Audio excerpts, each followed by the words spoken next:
Welcome to Mythri news. ప్రతిక్షణం ప్రజల కోసం. అనకాపల్లి జిల్లా నర్సీపట్నం.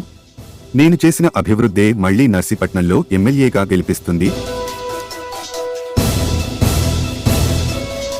ఇచ్చిన మాట ప్రకారం నర్సీపట్నంలో అభివృద్ధి చేశాం. మరొక అవకాశం ఆయిస్తే మరింత అభివృద్ధి చేసి చూపిస్తాం అంటున్న ఎమ్మెల్యే పెట్ల ఉమాశంకర్ గణేష్. నర్సీపట్నంలో ప్రధాన రోడ్డు విస్తరణ చేయాలని సంవత్సరం క్రితం నిర్ణయం తీసుకున్నామని, అబిద్ సెంటర్ నుండి ఆర్డీఓ కార్యాలయం వరకు రోడ్డు విస్తరణ పూర్తి చేశామని, త్వరలోనే రోడ్డు నిర్మాణం పూర్తవుతుందని నర్సీపట్నం సిట్టింగ్ ఎమ్మెల్యే పెట్ల ఉమాశంకర్ గణేష్ అన్నారు. ప్రధాన రోడ్డు పనులు పరిశీలించిన ఆయన విలేకరులతో మాట్లాడుతూ, రోడ్డు విస్తరణ మొదటి నుండి ఇష్టం లేని అయ్యన్నపాత్రుడు అనేక అడ్డంకులు కల్పించాడని, ఒత్తిడి తెచ్చి కొంతమంది ద్వారా కోర్టు నుండి స్టేలు తీసుకొచ్చారన్నారు. అయినా సుమారు 90% మంది వ్యాపారులు 90 అడుగులకు ఒప్పుకుని సంతకాలు చేసి మాకు సంఘీభావం తెలిపారన్నారు. గత ప్రభుత్వంలో మంత్రిగా ఉన్న అయ్యన్నపాత్రుడు ఎన్నోసార్లు రోడ్డు వెడల్పు చేయిస్తానని అనడమే తప్ప పనులు జరగలేదన్నారు. మా ప్రభుత్వం వచ్చిన తర్వాత సాహసోపేత నిర్ణయం తీసుకుని పనులు ప్రారంభించామన్నారు. గడిచిన 5 ఏళ్లలో మున్సిపాలిటీలో వార్డులలో ఘన సెంటీమీటరు రోడ్లు నిర్మించామని, వెంకటేశ్వర స్వామి గుడి నుండి బొడ్డుపల్లి వరకు 6 కోట్లతో చక్కని ట్యాంక్ బండ్ వాతావరణంతో రోడ్డు నిర్మాణంతో పాటు అనేక అభివృద్ధి కార్యక్రమాలు చేపట్టమన్నారు. మున్సిపాలిటీలో జరిగిన అభివృద్ధిని మేధావులు, పెద్దలు పరిశీలించి ఆలోచన చేయాలని కోరారు.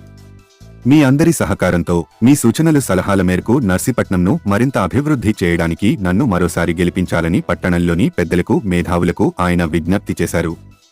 ఈ కార్యక్రమంలో సీనియర్ నాయకుడు చింతకాయల సన్యాసి పాత్రుడు, మున్సిపల్ వైస్ చైర్మన్ కోనేటి రామకృష్ణ, పట్టణ వైసీపీ అధ్యక్షుడు ఏకా శివ, జగనన్న సచివాలయాల కోఆర్డినేటర్ తమరాన శ్రీను, వైసీపీ నాయకులు పాల్గొన్నారు.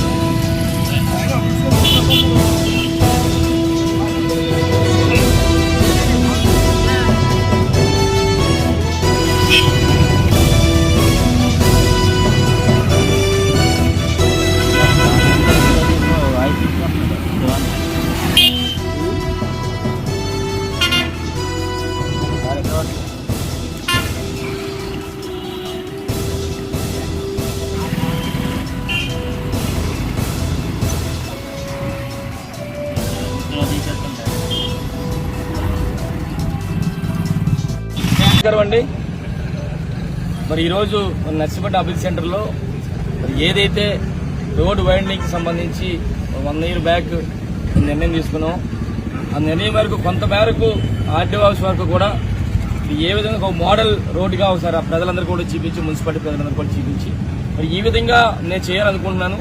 మీ అందరి తాలూకా సపోర్ట్ కావాలని చెప్పి ఉద్దేశం మీద దీనికి శ్రీకారం చూడటం జరిగింది. మరి స్టార్ట్ అయిన నుంచి కూడా మరి ఎన్నో అడ్డంకులు అయ్యింది పాత్రలు పెట్టాడు. ఎందుకంటే ఒకరిద్దరి మీద ఒత్తిడి తీసుకొచ్చి మరి కోర్టులో వేయించారు. కోర్టులో ఒకరిద్దరు వేసిన తర్వాత మిగతా వాళ్ళు కూడా మా కోర్టులో వేయకపోతే మనం లాస్ అవుతామో, నష్టపోతామని చెప్పి మిగతా వాళ్ళు కూడా ఆటోమేటిక్గా కోర్టులో వేశారు. అయినప్పటికీ కూడా చాలా మంది, ఒక సుమారు 9 మంది మరి మేము విల్లింగ్ చేస్తున్నాం, 90 అడుగులు చేస్తే మేము వస్తామని చెప్పి కూడా అన్నారు. అలాగే ఎవరైతే కోర్టులో వేశారో వాళ్ళందరితో కూడా మేము మాట్లాడాం, వాళ్ళని కూడా రిక్వెస్ట్ చేసాం. వాళ్ళు కూడా ఎంతో సహకారం కూడా మాకు అందించారు. అయినప్పుడు కూడా ఈరోజు ఈ 1 yearలో అయ్యన్న పద్ధతులు ఎన్నో అడ్డంకులు, కంప్లైంట్లు ఇవ్వడం కానీ, రోడ్డు బాగాలేదని కానీ, ఏదైనా ఈ రోడ్డు అవ్వకూడదని ఒక సంకల్పంతో అయ్యన్న పద్ధతులు ఉన్నప్పటికీ కూడా ఆ దేవుని దయ వల్ల, నర్సీపట్నం నియోజకవర్గ ప్రజల దయ వల్ల, ముఖ్యంగా మున్సిపాలిటీ ప్రజలందరూ ఈరోజు బ్రహ్మాండంగా ఈరోజు 100 అడుగుల రోడ్డు బ్రహ్మాండంగా అందరూ కూడా ఎంతో ఆనందపడతారు. ఇదంతా కూడా మరొక 2-3 రోజుల్లో ఇక్కడ గ్రైండర్ కూడా ఏర్పాటు చేస్తాం. అందరూ కూడా అంటే ఒకటే చెప్తాను, అయ్యన్నపాత్రుడు ప్రతి 6 నెలలకి కూడా రోడ్డు వైండింగ్ చేస్తారనో మనందరూ చాలా సార్లు మళ్ళీ ఈ ఎవరైతే వ్యాపారస్తులు అందరూ వెళ్ళడం, ఎన్ని ఆగడం, ఎన్ని కూడా మనకు తెలుసు ఏం జరుగుతుందో గత 10 సంవత్సరాల నుంచి. అయినప్పటికీ కూడా ఒక డేరింగ్ స్టెప్ తీసుకుందాం ఎన్నికల ముందు. అంటే ఈ రోజు వేలాది మందిగా నర్సీపట్నం వస్తారు కనుక వాళ్ళందరికీ కూడా ఇబ్బంది అవుతుంది కనుక ట్రాఫిక్ సమస్య ఉందని మరి ఈ విధంగా నిర్ణయం తీసుకున్నాం.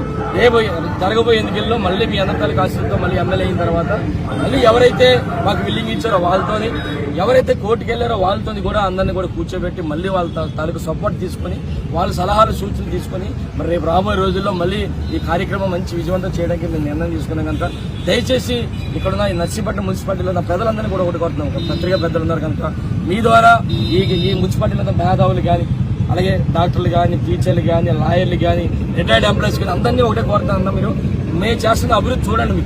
ఈ 5 సంవత్సరాలు 2 సంవత్సరాలు కరోనా అయినప్పుడు కూడా 3 సంవత్సరాల్లో ఎంత బాగా డెవలప్ చేస్తున్నాం. ప్రతి ఇక్కడ వార్డులో కూడా మంచి సిమెంట్ రోడ్లు వేయడం కాకుండా ముఖ్యంగా ఏదైతే మనకి మన సరస్వతి ప్రెస్ దగ్గర నుంచి వెంకటేశ్వర టెంపుల్ నుంచి 11 వరకు కూడా ఒక ట్యాంక్ బండ్ 6 కోట్ల రూపాయలతో వేయడం కానీ ఇది చేయడం కానీ ఇలాగ ఎన్నో కార్యక్రమాలు చేస్తాం.